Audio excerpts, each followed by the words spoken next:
আন্তর্জাতিক সময়ের সঙ্গে আছি আমি মাকসুম আলম খান। করোনার ভয়াবহ পরিস্থিতির মধ্যেও শেষ সময়ে জার্মানিতে জমে উঠেছে বড়দিনের মেলা। তবে করোনায় সংক্রমণ এবং মৃতের সংখ্যা এখনও কমেনি। এরই মধ্যে করোনা পরিস্থিতির অবনতিতে প্রতিবেশী ফ্রান্স, ডেনমার্ক সহ বেশ কটি দেশকে ঝুঁকিপূর্ণ অঞ্চল হিসেবে ঘোষণা করেছে জার্মানি। বার্লিন থেকে বিস্তারিত জানাচ্ছেন সহকর্মী বিটু বড়ুয়া। জার্মানির হামবুর্গ, কোলোন, ফ্রাঙ্কফুর্ট কিংবা বার্লিন সবখানেই সন্ধ্যা নামলেই উৎসব মুখর চারিদিক। করোনার নাজুক পরিস্থিতিতেও বাহারি সাজুগুজুতে কমতি রাখেনি ঐতিহ্যবাহী বড়দিনের মেলাগুলো। রং বেরঙের হরেক রকমের পসরা সাজিয়ে ক্ষুদ্র ও মাঝারি দোকানিরা যেন এই উৎসবটিরই অপেক্ষা করে থাকেন দিনের পর দিন।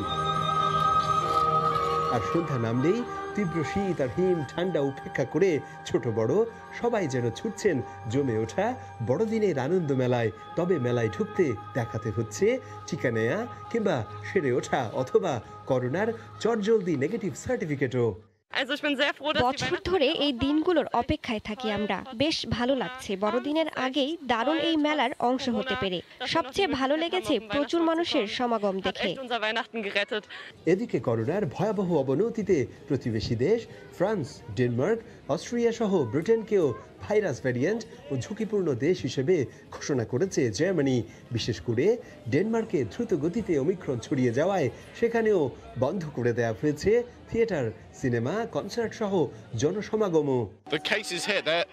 দেখুন, আমি লন্ডন থেকে বেড়াতে এসেছি। জার্মানিতে করোনার পরিস্থিতি আমাদের ব্রিটেনের চাইতে অনেক ভালো। এখানে তো তবুও নাগরিকদের নিয়ন্ত্রণ করার ব্যবস্থা রয়েছে, কিন্তু ব্রিটেনের অবস্থা সত্যিই নাজুক।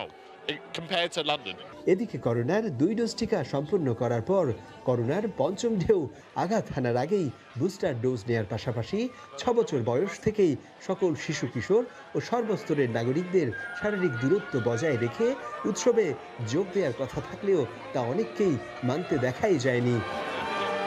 জার্মানিতে করোনার টিকার 2 ডোজ নেওয়ার পরও নতুন করে আক্রান্ত হয়েছেন অনেকেই। তবুও নিজের এবং অন্যের জীবন রক্ষার্থে করোনা ভ্যাকসিনের কোনো বিকল্প নাই বলছেন এদেশের চিকিৎসা বিজ্ঞানীরা। জার্মানি থেকে বিটু বড়ুয়া, সময় সংবাদ। অস্ট্রেলিয়ার জনবহুল অঙ্গরাজ্য নিউ সাউথ ওয়েলসে মাত্র কয়েক দিনে 10 গুণ বেড়েছে করোনা আক্রান্তের সংখ্যা। তবে দীর্ঘদিন পর দেশে ভ্রমণে যেতে পেরে আনন্দিত প্রবাসী বাংলাদেশিরা। অস্ট্রেলিয়ার করোনা পরিস্থিতির সবশেষ জানাতে এই মুহূর্তে সিডনিতে আছেন সহকর্মী SM আমিনুল রুবেল। চলে যাচ্ছি তার কাছে। রুবেল। ধন্যবাদ মাকসুম। যেমনটি বলছিলেন যে অস্ট্রেলিয়ার নিউ সাউথ ওয়েলস অঙ্গরাজ্যের করোনা পরিস্থিতি কিন্তু গত কয়েকদিনে নাটকীয়ভাবে পরিবর্তন এসেছে। মাত্র 1 সপ্তাহ আগে যেখানে 250 জনের মতো প্রতিদিন 24 ঘন্টায় করোনা সংক্রমিত হতো, সেখানে কিন্তু গত কয়েকদিনে সেটি কিন্তু এখন দ্বিগুণ হয়ে গেছে। পরপর 3 দিন কিন্তু প্রায় 2500 মানুষ করোনা সংক্রমিত হয়েছে প্রতিদিনই, এবং এই সংখ্যাটি কিন্তু দ্রুতই বাড়ছে। সেখানে মেলবোর্নে করোনা পরিস্থিতিও এখানে 1200 থেকে 1500 জন করোনা সংক্রমিত হচ্ছিল নিয়মিত। সেখানে আজকেও মেলবোর্নে 1300 জন সংক্রমিত হয়েছে, এবং নিউ সাউথ ওয়েলসের সিডনি এবং এর আশেপাশে এলাকায় প্রায় 2500 জন করোনা সংক্রমিত হয়েছে। এবং শঙ্কার বিষয় এটি যে অন্যান্য স্টেট যেখানে করোনা সংক্রমণ বলতে গেলে ছিলই না, সেখানেও কিন্তু করোনা সংক্রমণ ছড়াচ্ছে, অল্প কিছু সংখ্যায় ছড়াচ্ছে, তবে ছড়াচ্ছে। এবং ডেল্টার পাশাপাশি কিন্তু অমিক্রন ছড়িয়ে পড়েছে অস্ট্রেলিয়াতে। এটি এখন কিছুটা মারাত্মক ঝুঁকির দিকেই যাচ্ছে, যদিও সরকার শুরুতে অনেক বেশি মাত্রাতিরিক্ত সতর্কতা আমি বলবো যে অবলম্বন করে আসছিল যেন অমিক্রন অস্ট্রেলিয়াতে ঢুকতে না পারে। তবে অমিক্রন এসেছে, তবে সরকার যতটুকু ভেবেছিল যে ভয়াবহ রূপ ধারণ করতে পারে সেরকম কিছু এখন পর্যন্ত হয়নি। বিশেষ করে অমিক্রনে মৃতের সংখ্যা বাড়ছে বা এরকম কোনো নিউজ কিন্তু আমাদের কাছে নেই। তবে আজকে দীর্ঘদিন পরে মেলবোর্নে করোনা সংক্রমিত হয়ে কেউ মারা যায়নি, তবে মৃতের সংখ্যা কিন্তু অস্ট্রেলিয়া সরকার কম রাখতে পেরেছে। মোটামুটি 2146 জনের মতো পুরো অস্ট্রেলিয়াতে করোনা সংক্রমিত হয়েছে এখন পর্যন্ত। তবে যেটি অবশ্যই একটি সরকারের সাফল্যই বলা যায় যে দীর্ঘদিন যাবৎ কিন্তু অস্ট্রেলিয়া করোনা পরিস্থিতিকে সুন্দর রাখার সুযোগ অস্ট্রেলিয়া সরকারের হয়েছে। তবে আপনারা জানেন যে সম্প্রতি কিন্তু আন্তর্জাতিক সীমানা খুলে দেওয়া হয়েছে অস্ট্রেলিয়াতে, এবং গত 15 তারিখ থেকে কিন্তু আন্তর্জাতিক সীমানা খুলে দেওয়ার কারণে অস্ট্রেলিয়াতে কিন্তু নাগরিকরা অস্ট্রেলিয়ার বাইরে যেতে পারছে এবং বিভিন্ন দেশ থেকে অস্ট্রেলিয়াতে আসতে পারছে। এমনকি স্বল্প ভিসাধারী যারা আছে তারা আসতে পারছে, স্টুডেন্টরা আসতে পারছে, বিশেষ করে পিএইচডি যারা করার জন্য অ্যাপ্লাই করেছিল তারা কিন্তু অনেক বাংলাদেশি কিন্তু ইতিমধ্যেই অস্ট্রেলিয়াতে এসেছে। এটি একটি প্রধান কারণ বলা যেতে পারে যে হঠাৎ করেই আবার এই সংক্রমণ বেড়ে গেছে। এছাড়া আপনারা জানেন যে ডিসেম্বর মাসে স্কুল হলিডে থাকে, এই সময় স্কুল কলেজ ইউনিভার্সিটিগুলো বন্ধ থাকে, বেশিরভাগ সেমিস্টারগুলো বন্ধ থাকে, সাবজেক্টগুলো বন্ধ থাকে, যে কারণে যে প্রচুর মানুষ কিন্তু ঘরের বাইরে যাচ্ছে। তবে এখন কিন্তু গরমের দিন চলে এসেছে, সামনে কয়েকদিন পরেই ক্রিসমাস আছে এবং তারপরে কিন্তু নিউ ইয়ার্স ইভ, যেটি এখানে অনেক বড়ভাবে উদযাপন করা হয়। তবে অস্ট্রেলিয়ার সরকার করোনা সংক্রমণ যেহেতু বাড়ছে, অন্তত মেলবোর্ন এবং সিডনিতে হয়তোবা এবছর গত বছরের মতো অস্ট্রেলিয়ার মানুষ কিন্তু সেভাবে এই উদযাপনটা করতে পারবে না ক্রিসমাসটা, যদিও সরকার খুলে রেখেছে, নিয়ম নীতি শিথিল করে রেখেছে। তবে খুব বেশি দিন বোধহয় এটি সম্ভব হবে না, যেই হারে করোনা সংক্রমণ বাড়ছে, প্রতিদিনই বাড়ছে। এবং আপনারা দেখতে পাচ্ছেন আমার পিছনে খুব বেশি মানুষ কিন্তু বাইরে বের হচ্ছে না। সরকার যদিও খুব বেশি নিয়ম নীতিমালা কঠিন করেনি, তবে সাধারণ মানুষ কিন্তু যথেষ্ট সচেতন অবস্থায় আছে এখনো। এবং আগামী 10 দিনে কিন্তু অনেক বড় পরিবর্তন আসতে পারে অস্ট্রেলিয়া করোনা পরিস্থিতির, এবং ধারণা করা যাচ্ছে আগামী বছরের প্রথম সপ্তাহে হয়তোবা বড় দুটি শহরে নতুন নীতিমালা আসতে পারে করোনা পরিস্থিতিতে। এ ছিল অস্ট্রেলিয়া থেকে আমার কাছে করোনা পরিস্থিতির সর্বশেষ। আমি ফিরে যাচ্ছি স্টুডিওতে মাকসুদের কাছে। ধন্যবাদ। অস্ট্রেলিয়ার করোনা পরিস্থিতি জানাতে যুক্ত হয়েছিলেন এস.এম. আমিনুল রুবেল। ফের আলোচনায় আইনস্টাইনের সঙ্গে তুলনা করা 9 বছর বয়সী বিশ্বের সর্বকনিষ্ঠ অধ্যাপক বাংলাদেশি দম্পতির সন্তান সুবর্ণ আইজ্যাক বারী। নিজেকে 2048 সালে যুক্তরাষ্ট্রের প্রেসিডেন্ট প্রার্থী ঘোষণা করেছেন সুবর্ণ। ক্যালিফোর্নিয়ার লস অ্যাঞ্জেলেসে স্থানীয় সময় রোববার বিকেলে বিজয়ের সুবর্ণ জয়ন্তীর অনুষ্ঠানের মাধ্যমে আনুষ্ঠানিক প্রচারণা শুরুর কথা জানিয়েছেন এই বিস্ময় বালক। তার এমন ঘোষণা ব্যাপক সাড়া ফেলেছে বিশ্বজুড়ে। এর আগে ফুলারটন বিশ্ববিদ্যালয়ে তাকে সংবর্ধনা দেয়া হয়। যুক্তরাষ্ট্র থেকে লস্কর আল মামুনের রিপোর্ট। বয়স তাঁর মাত্র 9 বছর। ধমনীতে বইছে বাঙালির রক্ত।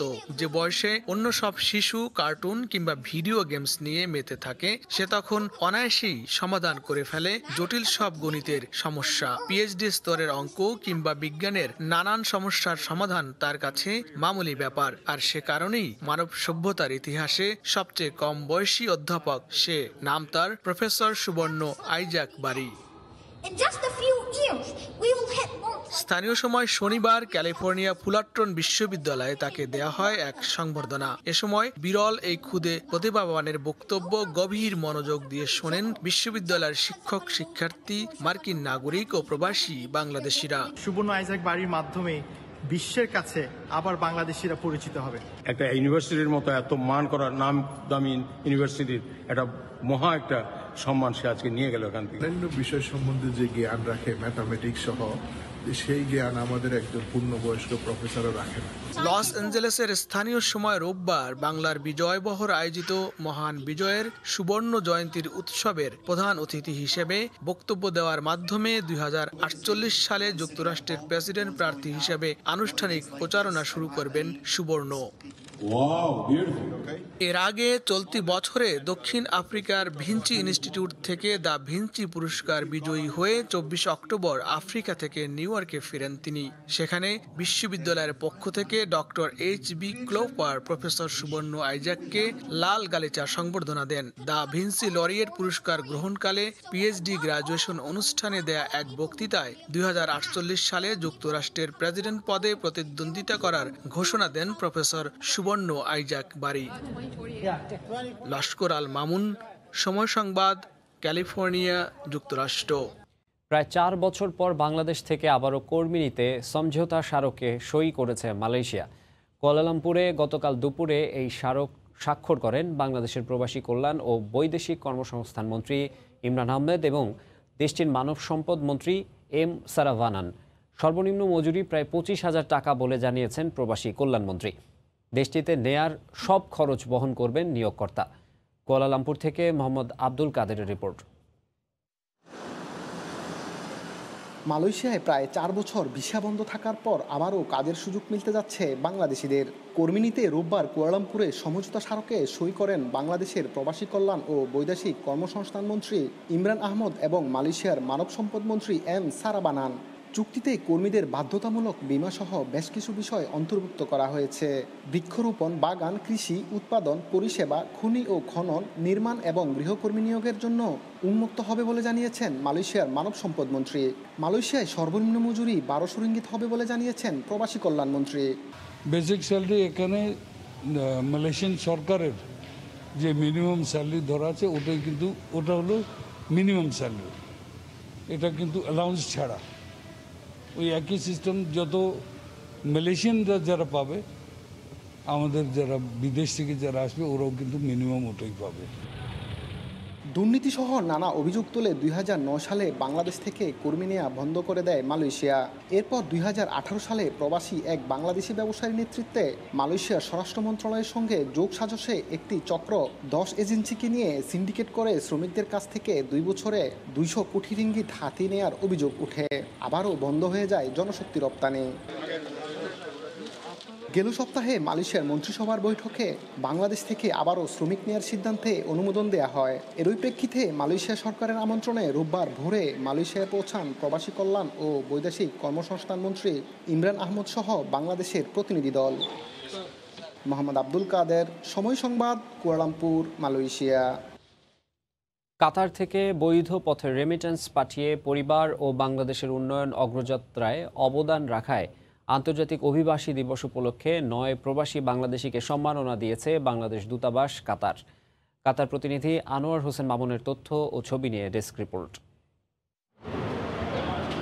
শতবর্ষে জাতির পিতা, সুবর্ণে স্বাধীনতা, অভিবাসনে আনবো মর্যাদা ও নৈতিকতা, এর স্লোগানে কাতারে পালিত হলো আন্তর্জাতিক অভিবাসী দিবস। এ উপলক্ষে কাতার থেকে বৈধ পথে রেমিটেন্স পাঠিয়ে পরিবার ও দেশের উন্নয়ন অগ্রযাত্রায় অবদান রাখায় 9 জন কাতার প্রবাসী বাংলাদেশিকে সম্মাননা ক্রেস্ট ও সার্টিফিকেট প্রদান করেছে কাতারের বাংলাদেশ দূতাবাস। স্থানীয় সময় রোববার দোহা আল হেলাল বাংলাদেশ দূতাবাসে রেমিটেন্স পাঠানো 9 প্রবাসীর হাতে এই সম্মাননা তুলে দেন কাতারে নিযুক্ত বাংলাদেশের রাষ্ট্রদূত। পাশাপাশি এদিন দূতাবাস থেকে প্রকাশিত প্রবাস নির্দেশিকা নামে একটি বইয়ের মোড়ক উন্মোচন করা হয়। বাংলাদেশ সরকার ও কাতারের দূতাবাস থেকে এমন স্বীকৃতি পেয়ে খুশি প্রবাসী বাংলাদেশিরা। আগামীতেও বৈধ পথে রেমিটেন্স পাঠিয়ে বাংলাদেশের উন্নয়নে অগ্রণী ভূমিকা রাখতে চান বলে জানান তারা। আমাদের এই রেমিটেন্সে আজকে সেই পদ্মা সেতু, কর্ণফুলী টানেল, মেট্রো রেল, পারমাণবিক বিদ্যুৎ কেন্দ্র এবং মহাকাশে আজকে আমরা স্যাটেলাইট, এই প্রবাসীদের রেমিটেন্সের সেখানে বিশাল অবদান বলে আমি আমাকে গর্ববোধ করি। সার্টিফিকেট যেটা দিয়েছে আমরা অত্যন্ত অনেক খুশি। আমরা চেষ্টা করব সামনের দিকে আরও ভালো রেমিটেন্স পাঠানোর জন্য। সবাইকে অনুরোধ করব, আহ্বান জানাবো বৈধ পথে দেশে টাকা পাঠায় মতো। সম্মাননা পাওয়াদের আগামী 1 বছর দূতাবাস আয়োজিত জাতীয় অনুষ্ঠান ও দূতাবাস থেকে সেবা নিতে আসলে অগ্রাধিকার দেয়া হবে বলে জানান রাষ্ট্রদূত। দূতাবাসের সেবা প্রদানের ক্ষেত্রে তাদেরকে অগ্রাধিকার দেয়া হবে এবং সিআইপি হিসাবে এবছর কাতার থেকে যিনি স্বীকৃতি পেয়েছেন তিনিও একই সুবিধা পাবেন। করোনা পরিস্থিতির মধ্যেও গত 1 বছরে কাতার থেকে প্রবাসী বাংলাদেশিরা রেমিটেন্স পাঠিয়েছেন 100 কোটি মার্কিন ডলারের বেশি। করোনার মধ্যেও শ্রমিক রপ্তানিতে 4 নম্বরে রয়েছে কাতার, আর রেমিটেন্স প্রেরণকারী দেশ হিসেবে 8ম অবস্থানে দেশটি। সময় সংবাদ, কাতার। আন্তর্জাতিক অভিবাসী দিবসে প্রবাসীদের সেবা প্রদানে বিশেষ উদ্যোগ নিয়েছে ইতালির Milan Bangladesh consulate office. 18 December বিশ্ব অভিবাসী দিবসে প্রবাসীদের ফুল ও চকোলেট দিয়ে বরণ করেন দায়িত্বরত কনস্যুলেট জেনারেল ও কর্মকর্তারা। এমন সেবায় খুশি প্রবাসী বাংলাদেশিরা। বিস্তারিত ইতালি প্রতিনিধি মাকসুদ রহমানের তথ্যচিত্রে রিপোর্ট। 18 ডিসেম্বর ছিল বিশ্ব অভিবাসী দিবস। এ উপলক্ষে প্রবাসীদের অনন্য সেবা প্রদান করে ইতালির Milan Bangladesh consulate general office. শনিবার সরকারি সাপ্তাহিক ছুটির দিনে বিশ্ব অভিবাসী দিবসকে গুরুত্ব দিয়ে consulate general office Milan service চালু রাখার সিদ্ধান্ত নেন। এদিন সকাল থেকে সেবা গ্রহীতাদের অফিসে ফুল ও চকোলেট দিয়ে বরণ করা হয়। এমন উদ্যোগে খুশি ইতালি প্রবাসী বাংলাদেশিরা। আজকে খোলা রাখার কারণে আমরা সবাই খুশি। সবার কাজটা হচ্ছে আমাদের অনেক কিছু সময় বেঁচে যাচ্ছে। বিদেশে স্থানান্তরিত হতে গিয়ে অবশ্যই কখনো এমন কোনো ঝুঁকি নেবেন না যা আপনার জীবনের উপর দিয়ে যেতে পারে। এদিন Milan Bangladesh consulate general MJH Javed ও কনসাল সাব্বির আহমেদ অভিবাসী দিবসে সেবার মান বৃদ্ধির জন্য নেওয়া বিভিন্ন পদক্ষেপের কথা তুলে ধরেন। এ সময় কনসুলেট জেনারেল জাবেদ প্রবাসীদের নিরাপদ অভিবাসনের গুরুত্ব ও তাৎপর্যও তুলে ধরেন এবং বৈধ চ্যানেলে রেমিটেন্স দেশে পাঠাতে প্রবাসীদের প্রতি আহ্বান জানান। কনসাল সাব্বির কনসুলেট জেনারেল অফিসের জনসেবামূলক পরিকল্পনার কথাও তুলে ধরেন। খুব বেশি দূর না সেই সময়, যাতে করে আপনারা বলফানকোনাম, তারপরে গরিজিয়া বা গোলজানো, কত দূর থেকে লোক তারা আশা রাখে না, ঘরে বসে যাতে সার্ভিস পেতে পারেন সেই চেষ্টা স্যার চলমান রেখেছেন। ওরা তো খুব তাড়াতাড়ি হয়ে যাবে। বিশ্ব অভিবাসন ব্যবস্থায় ইতালি অত্যন্ত গুরুত্বপূর্ণ। আফ্রিকা ও পূর্ব ইউরোপ থেকে প্রতি বছর দেশটিতে প্রবেশ করতে গিয়ে প্রাণ হারান হাজার হাজার অভিবাসী। বিশ্বের প্রায় 28.5 কোটি অভিবাসীর মধ্যে প্রায় 1.30 লাখ বাংলাদেশি। 18 ডিসেম্বর বিশ্ব অভিবাসী দিবসে মিলান বাংলাদেশ কনসুলেট জেনারেল অফিসে প্রবাসীদের এমন সেবা মন কেড়েছে ইতালি প্রবাসীদের। সময় সংবাদ, ইতালি। বড়দিন খ্রিস্ট ধর্মাবলম্বীদের সবচেয়ে বড় উৎসব। দিনটিকে ঘিরে ইউরোপের সবখানেই সাজ সাজ রব। বর্ণিল আলোকসজ্জায় সজ্জিত হয়েছে ইউরোপের প্রতিটি অলিগলি।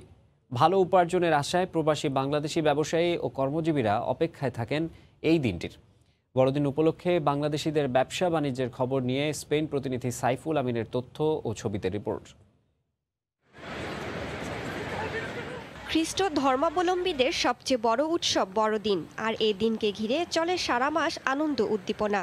বড় বড় সড়কগুলো থেকে শুরু করে অলিগলি ঝলমলে আলোতে রঙিন হয়ে উঠছে। রাজপথ, শপিং মল, সবখানেই চোখ ধাঁধানো আলোর ঝলকানি। সব ধরনের ব্যবসায়ীদের মাঝে উৎসব ভাব। সারা বছর তারা যে ব্যবসা করেন তার অধিকাংশ লাভের হিসাবটা পরিপূর্ণ হয় বড়দিনকে ঘিরে। বিভিন্ন ধরনের বাতিগুলা সাজায়, ঘরের মধ্যে সাজায়, বাসার মধ্যে সাজায়। আমরা বিগত দিনের চেয়ে এই মাসে একটু ডাবল সেল দেই। ডিসেম্বর মাসে প্রবাসী বাংলাদেশি কর্মজীবীদের মাঝেও বড়দিনকে ঘিরে যে উৎসবের ঢেউ লাগে তা তাদের চোখে মুখে ধরা পড়ে। স্প্যানিশ বা দেশীয় অন্যান্য প্রতিষ্ঠানে যারা চাকরি করেন তাদের জন্য এই মাস অনেক আনন্দের। এই আনন্দটা আসলে আমরা অন্য সময় পাই না, শুধু ডিসেম্বর মাস আসলে সুযোগ সুবিধা বোনাস ইত্যাদি পেয়ে থাকি। ডিসেম্বর মাস আসলে অনেক আনন্দগুলো একটা মুহূর্ত থাকে। খ্রিস্ট ধর্মের অনেক একটা হোলি একটা মাস। বৈশ্বিক মন্দায় বছরের অন্যান্য সময়ে ব্যবসায় কিছুটা ভাটা পড়লেও এ সময়টাতে তারা তা পুষিয়ে নেয়। করোনা আতঙ্কে গেল বছর ব্যবসায়ীরা তেমন একটা সুবিধা করতে না পারায় অনুকূল পরিবেশে এবার সবার মুখে হাসির ছটা। অবৈধ অভিবাসীদের মুখেও খুশির ঝলক। তারাও এ সুযোগে নিজেদের মতো করে পসরা সাজিয়ে কামিয়ে নেবে সাধ্যমতো। সময় সংবাদ, স্পেন। এই ছিল আন্তর্জাতিক সময়ে। সঙ্গেই থাকুন সময়।